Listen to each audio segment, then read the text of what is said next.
Sir इस season काफी तगड़े तगड़े एनिमे रिलीज हो रहे हैं, स्पेशली चाइनीज एनिमे ने तो सबको शॉक कर दिया है, जिसकी बात मैंने अपनी एक वीडियो में भी की थी। लिटरली इतने सारे एनिमेज इस सीजन में रिलीज हो रहे हैं कि क्या देखूं क्या ना देखूं समझ में ही नहीं आ रहा है। लेकिन हाँ, इन्हीं एनिमेज में से एक ऐसा एनिमे भी है जिसको कि देखने पे तुम्हें मूवी वाली फील आएगी लिटरली। और आया भी क्यों ना यार, जॉन विक के डायरेक्टर ने भी इस पे काम किया है, तो काफी तगड़े एक्शन सीन्स भी देखने को मिलेंगे हमें इसमें। अब ये एनिमे एग्जैक्टली किस चीज पे बेस्ड है, क्या स्टोरी है इसकी, क्या ये तुम्हें एनिमे देखना चाहिए कि नहीं, ये सब कुछ जानने वाले हैं इस वीडियो में। So if you are interested keep watching.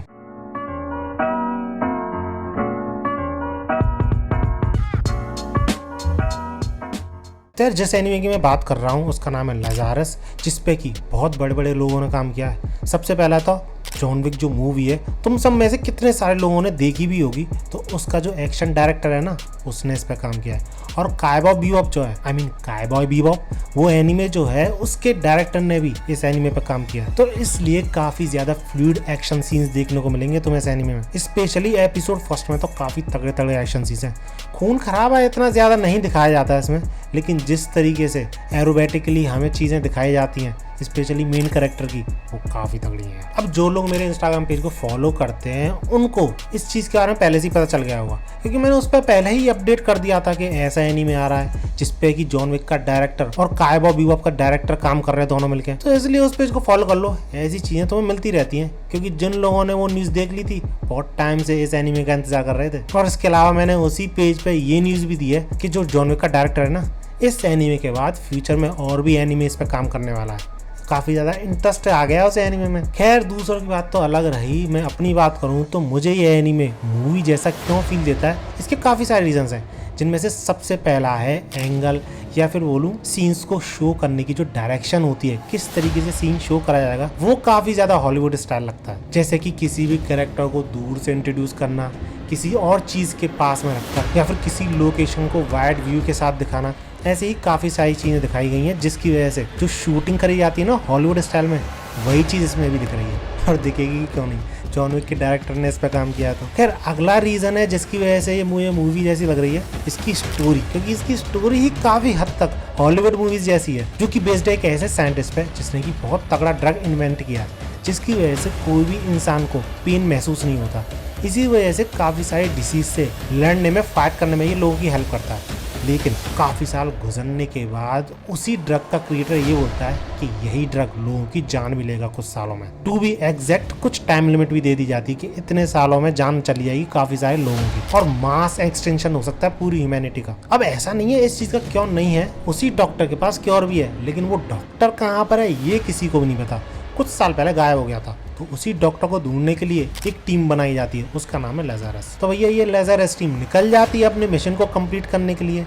Just like Hollywood में होता है, कोई बहुत खतरनाक चीज होने वाली है, उसको रोकने के लिए काफी तगड़े तगड़े कैरेक्टर्स को इंट्रोड्यूस कराया जाता है, उनको टीम अप में लाया जाता है और फिर फाइट कराया जाता है, या फिर टू बी स्पेसिफिक मिशन दिया जाता है, उस मिशन को कंप्लीट कराया जाता है। इसके बाद इसके मेन कैरेक्टर का जो इंट्रोडक्शन है वो भी काफी ज्यादा हॉलीवुड स्टाइल है। क्योंकि तुम कोई भी मूवी देखोगे जो कि एक्शन पे बेस्ड है, तो उसमें ऐसा ही होता है कि मेन कैरेक्टर या तो जेल में होता है या फिर कोई ऐसी जगह पे होता है जहाँ पे कि ज़्यादातर लोग जा नहीं सकते, और उसको रिक्रूट करने जाता है कोई ऐसा लीडर जो कि सारे टीम मेंबर्स को कलेक्ट कर रहा है, धीरे धीरे करके कैरेक्टर्स को टीम बना रहा है। ऐसा ही एग्जैक्टली इसमें होता है। और ये सारी चीज़ों को छोड़ दें तो इस एनीमे में जापान का नाम निशान तक नहीं है। इनफैक्ट जो चीज़ें दिखाई गई हैं, सीनरी दिखाई गई है इसमें, वो काफ़ी हद तक हमें अमेरिका की फील देती है। क्योंकि डेजर्टेड एरिया में सिंगल रोड जा रही है और उसी रोड पे सिंगल कार चल रही है जो कि अपने मेन कैरेक्टर की है। ऐसी चीज़ें ज़्यादातर दिखाई जाती हैं हॉलीवुड में, और ऐसा ही सेम इसमें हो रहा है। और काफ़ी बार जब हॉलीवुड मूवीज़ में फ्यूचरिस्टिक चीज़ें दिखाई जाती हैं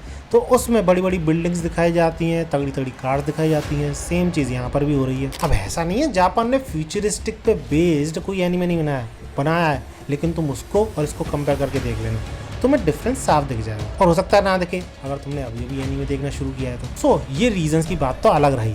सबसे मेन क्वेश्चन ये उठता है कि क्या तुम्हें ये एनीमे देखना चाहिए, and the answer is absolutely yes. सही में इतना तगड़ा लगा ना ये एनीमे। वैसे मैंने अभी देखा है, यानी कल ही देखा है इसके एपिसोड्स दोनों, बट अगर मैंने पहले देख लिए होते तो ये वीडियो पहले ही आ जाती। एक्सपेक्टेड नहीं था मुझे इस एनीमे से ज़्यादा, और इसी वजह से इतने टाइम तक मैंने इसके एपिसोड्स भी नहीं देखे थे।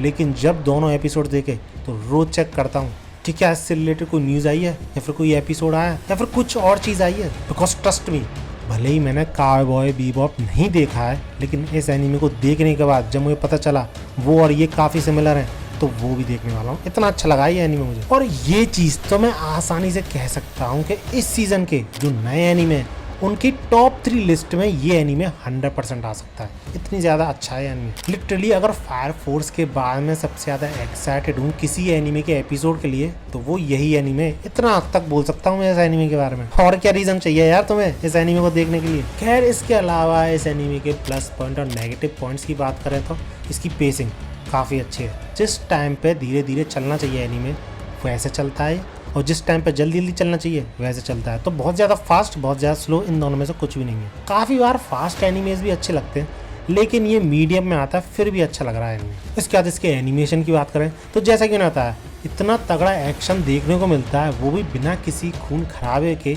एरोबेटिकली जो चीज़ें देखने को मिलती हैं हमें मेन कैरेक्टर की, वो सही में चुम्मेश्वरी। इतना फ्लूइड मूवमेंट शायद ही मैंने किसी एनिमे में देखा यार किसी भी कैरेक्टर का। लिटरली जैसे छलांगे मारता है मेन कैरेक्टर, वो तो हिलता है, उसके बाल हिलते हैं, उसके कपड़े हिलते हैं और पता नहीं क्या क्या हिलता है।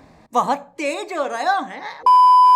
इसके बाद इसकी स्टोरी की डायरेक्शन की बात करूं तो हमें सारी चीज़ें एक साथ नहीं दिखाई जाती, धीरे धीरे एक्सप्लेन करी जाती हैं। कई बार होता है कुछ एनिमेज में पूरा का पूरा प्लॉट्स एक ही एपिसोड के एक ही सीन में एक्सप्लेन कर दिया जाता है, बट इस एनिमे में ऐसा नहीं होता। धीरे धीरे करके तुम्हें ट्विस्ट देखने को मिलते हैं, जिसका बहुत तगड़ा एग्जाम्पल मुझे पता क्या लगा।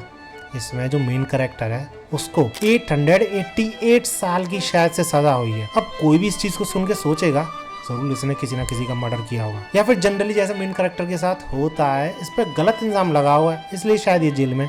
लेकिन नहीं, बंदे की सजा सिर्फ 3 साल थी स्टार्टिंग में, लेकिन क्योंकि हमेशा ये जेल से भाग जाया करता था इसकी सजा डबल होती गई और अब इतने साल की हो चुकी है। अब ये बहुत बड़ा ट्विस्ट तो है नहीं, लेकिन ऐसी इंटरेस्टिंग चीज़ मुझे तो बहुत अच्छी लगती है यार एनिमे में। इसके बाद एक्शन सीन्स के बारे में मैंने तुम्हें बता ही दिया।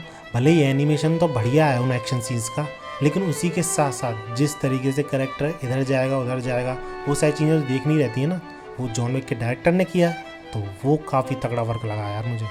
ऐसा लग ही नहीं रहा कि ये डायरेक्टर पहली बार किसी एनीमे पे काम कर रहा है। सही में मज़ा आ गया। मज़ा आया, और मैं ये जो मज़ा है हिंदुस्तान के हर व्यक्ति को देना चाहता हूँ। इसके बाद सारे कैरेक्टर्स के इंट्रोडक्शन की बात करें तो वो काफ़ी ठीक तरीके से दिखाया जाता है। स्टार्टिंग में हमें कैरेक्टर्स तो सारे दिखा दिए जाते हैं, लेकिन इंट्रोडक्शन धीरे धीरे होता है और कौन सा कैरेक्टर क्या काम करेगा वो भी धीरे धीरे पता चलता है। 2 ही एपिसोड्स आए हैं अभी, तो उसके हिसाब से काफ़ी सही लगा। और शायद से इन कैरेक्टर्स के बारे में डीप में हमें आगे पता चलेगा, क्योंकि ऑब्वियसली मैंने मांगा पढ़ी नहीं है तो मुझे पता नहीं है आगे क्या होगा। And don't you dare comments में जाके मुझे बताना इस स्टोरी के बारे में, क्योंकि यार मैं इस एनीमे को बिल्कुल भी स्पॉइल नहीं करना चाहता। इसके बाद आखिरी प्लस पॉइंट जो कि मुझे सबसे अच्छा लगा, इसका मेन कैरेक्टर काफ़ी ज़्यादा फनी है और काफ़ी तगड़े तगड़े एक्शन सीन्स दिखाता है, और उसी के साथ साथ काफ़ी बार होता है कैरेक्टर उसकी पर्सनैलिटी पे जचता नहीं है, लेकिन ये कैरेक्टर बिल्कुल परफेक्टली जच रहा है। जैसे कि फनी कैरेक्टर है, उसी के साथ साथ एक्शन भी कर सकता है, उस हिसाब से काफ़ी तगड़ा डिज़ाइन है इस कैरेक्टर का। और जैसे कि तुम किसी भी एनीमे का ट्रेलर देखते हो या फिर मेन कैरेक्टर देखते हो तो तुम्हें पता चल जाता है कि ये एनीमे अच्छा होने वाला है, तो सेम चीज़ इस एनीमे के साथ थी। हाँ थोड़ा लेट हो गया मैं एपिसोड देखने में, तो क्या यार चाहता तो मैं ये था कि सारे एपिसोड्स आ जाएं एक साथ बनाऊं उस पर, लेकिन मुझसे रहा नहीं गया, वीडियो बना दी एपिसोड देख के। अब इतने सारे प्लस पॉइंट्स देखने के बाद तुम सोच रहे हो यार नेगेटिव पॉइंट्स क्या है इसके, तो हाँ इसका नेगेटिव पॉइंट कुछ भी नहीं है, बस एक चीज़ स्टोरी को छोड़ के, क्योंकि काफ़ी ज़्यादा बेसिक सी है, कुछ यूनिकनेस नहीं है इस स्टोरी में। कोई साइंटिस्ट दुनिया को ख़त्म करना चाहता है साइकोपैथ की तरह, एक टीम जुड़ी है उसको रोकने के लिए, क्लीशे सी स्टोरी है। एंड दैट्स इट, आज की वीडियो में इतना ही। आई होप तुम इस एनीमे को देखोगे, क्योंकि ट्रस्ट भी यार बहुत तगड़ा एनीमे है। कभी कभी ही ऐसे नए एनीमे देखने को मिलते हैं, तो जरूर जाके देखना ऐसे। बाकी इस वीडियो पर लाइक जरूर कर देना अगर वीडियो अच्छी लगी है तो। ऐसी वीडियोस के लिए मेरे चैनल को सब्सक्राइब भी कर सकते हो।